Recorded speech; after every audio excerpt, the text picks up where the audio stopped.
How important are coaches? How many in here, just think back in your own experience, how many in here have had an experience with a coach? And if you're here, it might have been a tennis coach, probably was a tennis coach, that said something to you, did something, showed you something, told you something that really inspired you.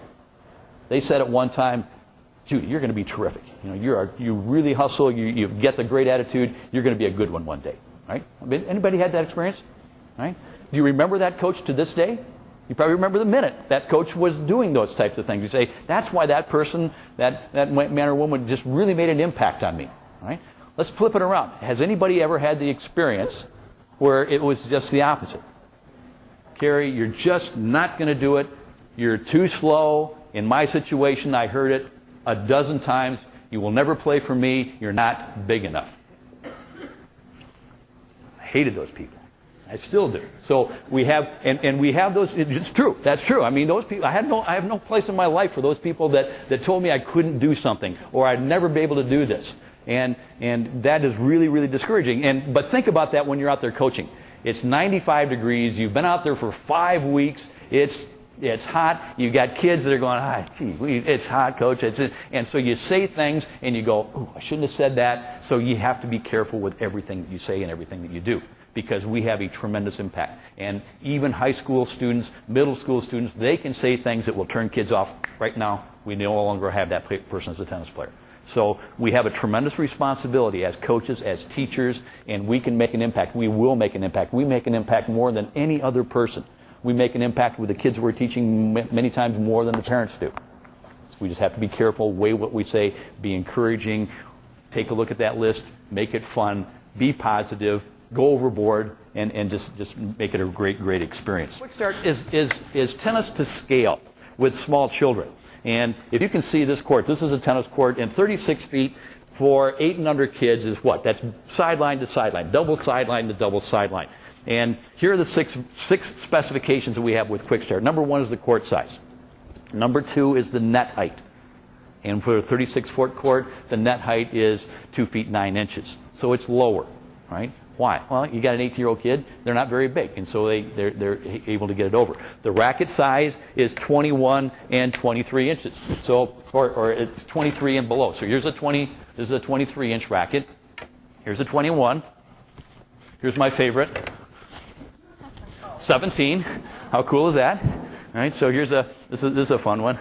Been used once by my 3-year-old granddaughter, so it's got some scrapes on it, so it's pretty cool. So 17 inches. So that's and then the ball we use is a foam ball, and foam balls are great indoors.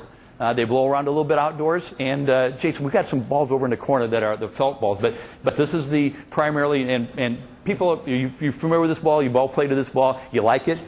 Yeah, does it blow around a little bit in the wind? Yeah, but it still moves slow enough so you can make an adjustment. So we've got the court size is 36 feet by 18. We've got the net height 2 feet 9 inches. We've got a 23 and below inch racket. We have a foam ball. The scoring system. Scoring system is shorter. It's the best of 7 points. That's the game. So we're playing 2 out of 3 7-point games. Why 7? Nope, wrong ball. Oh yeah, that's stage 2. Yeah, we do have some red ones. So scoring system is like a tie break, a 7-point, and we're going to show you how you can keep track of score with small children that may not even know how to keep track of the score. We'll show you how to do that. So that's another various scoring system. So that's our 6, Tony. Court size, racket, ball, net, scoring, and age. And the age is 8 and under. Yeah, 8 and under. Are you familiar with this ball? Have you ever seen this one? This is a low compression, oversized ball, so it doesn't fly through the air quite as fast as this ball. And you can get this, it's available. You can get it from Gamma right now, so in the States. Otherwise, you have to get it from Great Britain. So that's it. Now the thing about Quick Start is that everything must be done in sync. You just can't say, well, we're going to use foam balls and we're going to play on a full-size court, because I see that. We're playing on a full-size court. We're going to let them have 3 bounces and use full-size rackets, and that's it. Right? Take a look what the other sports have done. If you're playing Little League Baseball, what's the size of the field? It's the same size all over the country. And the bats, how big can the bat be when you're playing Little League Baseball? Anybody have any idea? 30 inches. Right? Can kids swing a bigger bat? Maybe, maybe not. But if they could, It has too much power. They hit it too far. So that's why everything needs to be to scale. So even now when we're hitting, and we've got 27-inch rackets and we're hitting, it's probably too much juice, and so we need to move it along and shorten that racket. And we can take these smaller rackets with the same ball, and you just can't hit it as far. So it's a good thing. The next step is the 60-foot court. The 60-foot court is this size. It's actually a 3/4 size court. The baseline is halfway between the service line and the baseline. So you can see what that court looks like. And we'll have some set up outside if we get a chance to go outside this afternoon. So we're playing on the same court. The net's the same. So it's a 60-foot court by 21 feet rather than 27 feet. So we've moved the sidelines in. The rackets are 23 and 25-inch in length. The ball is a low compression ball. Are you familiar with this ball? It's a lighter, softer, slower moving ball. It looks like a real ball, but it is softer. The scoring system excuse me, is a 2 out of 3 sets, but the sets are 4-game rather than 6-game. And then the third set is decided by a 7-point tie break. So it's small, it's shorter. You're all familiar. I mean, we get these stories all the time. We expect, and we see this all the time, we throw an 8-year-old kid out there, and they do what? They play 2 out of 3 sets. How long does that take? It could take hours.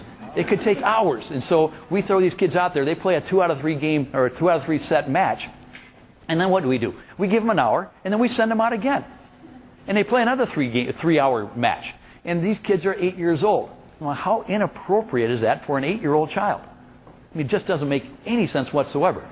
None whatsoever, and I can talk to anybody about that. That just doesn't make any sense. And all of the other sports have done it. If you're playing Little League Baseball, how long does the game last? It's a 6-inning game. How long does it last? 4 hours, but it's a 6-inning game. So, right?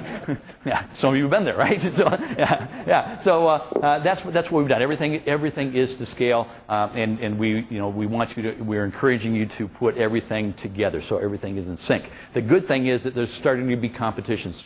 Junior team tennis, USTA junior team tennis is going to use the quick start format, and so people will be playing. And as soon as they play in a competitive format, what happens to your practices?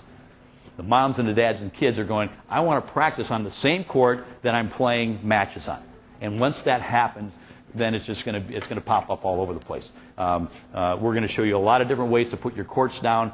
Permanent courts are starting to pop up, and so we're having a lot of good success with that. So I've got a couple other things for you. Then we're going to get out there and do some hitting. So that's quick start. And here's, I gave you a chance for your workshop expectations. I've got this. I knew this was going to be a special group, so I've got my expectations. Here's what I want for you. Here are my expectations. Number one, I want you to be a better teacher and coach. I already told you that. I want you to go away, have the confidence that Kathy talked about. I want you to have the confidence, and I don't care if you're here just because you're working with your grandkids. That's terrific. And I think that's a great thing. So I want you to have the confidence and be able to take what you're learning right now back to your community, back to your programs, and institute that right. My story on that. In the next 6 hours, 75% of what you're going to have to know to be able to be a great coach, you're going to learn. So in the next 6 hours, 75% of everything that you need to know to be a great coach, you will learn. The rest of that 25% is going to take you the rest of your life. Because that's why we're here. We're lifelong learners. You always learn new things. So, but we're going to give you the bulk of it right now. Fourth thing, number one, the fourth thing that I want you to do is I want you to change some of your habits. Right? We probably all grew up doing traditional teaching, and we're not going to do any kind of traditional teaching. We're going to be doing some different things. We're going to be doing some student-centered things. We're not going to feed a ball out of a basket the entire time. So things are going to be different, and we want you to take advantage of it. This is my most important one. I want this to be the best day of your life. You're going to walk out of here and say, that was great. That was so much fun. I'll remember this for the rest of my life. And if it's not, I'm going to be disappointed. Because you're here in Las Vegas or wherever, you're here, and you've got 6 hours with me, and I want this to be the most exciting day of your life. Period. I don't care. Compare it to anything. Those are my expectations. So that's what I want you to walk away with and have some fun. You're going to have a chance to ask questions. We've got it's a fairly big group, but this is fine. We're working with a lot of other groups that are even bigger than this. So ask questions at any time, and we're going to get out there and rock and roll.